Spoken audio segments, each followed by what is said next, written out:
पाकिस्तान की दिफाई सलाहियतों की शानदार पेशकश आइडियाज 2024 पूरी आबोताब से जारी है। आज पहला दिन है।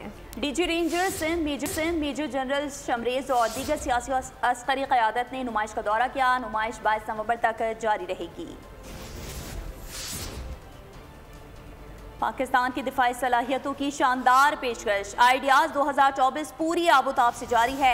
आज पहला दिन है। DG ranger Sindh major general Shamrez और दीगर सियासी और अस्करी क़यादत ने नुमाइश का दौरा किया। नुमाइश 22 नवंबर तक जारी रहेगी।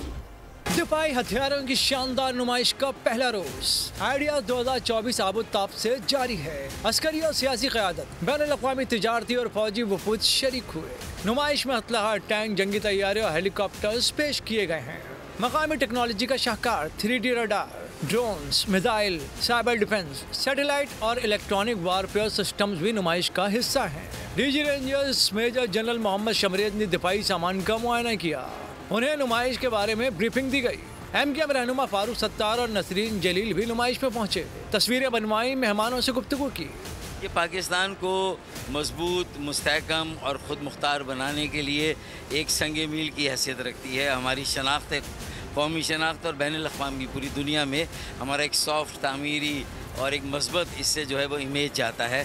नुमाइश की इफ्तिताही तकरीब से खिताब में वज़ीर दिफा ख्वाजा आसिफ ने कहा, पाकिस्तान एक जिम्मेदार मुल्क है, दुनिया भर में अमन के लिए अहम किरदार अदा कर रहा है। पाकिस्तान की दिफाई सनत फरोग पा रही है। दुनिया भर से आए मंदोबीन नुमाइश से बेहतरीन फ़ायदा उठाएंगे। नुमाइश में शरीक तमाम मेहमानों को खुशामदीद कहते हैं। Pakistan today offers enormous opportunities for profitable investments, joint ventures and trade in all sectors including defense industry. इफ्तिताही तकरीब में वज़ीर तिजारत जाम कमाल, गवर्नर सिंध कामरान टिसोरी भी शरीक थे। सब्सक्राइब करें और बेल दबाएं ताकि कोई खबर रह न जाए।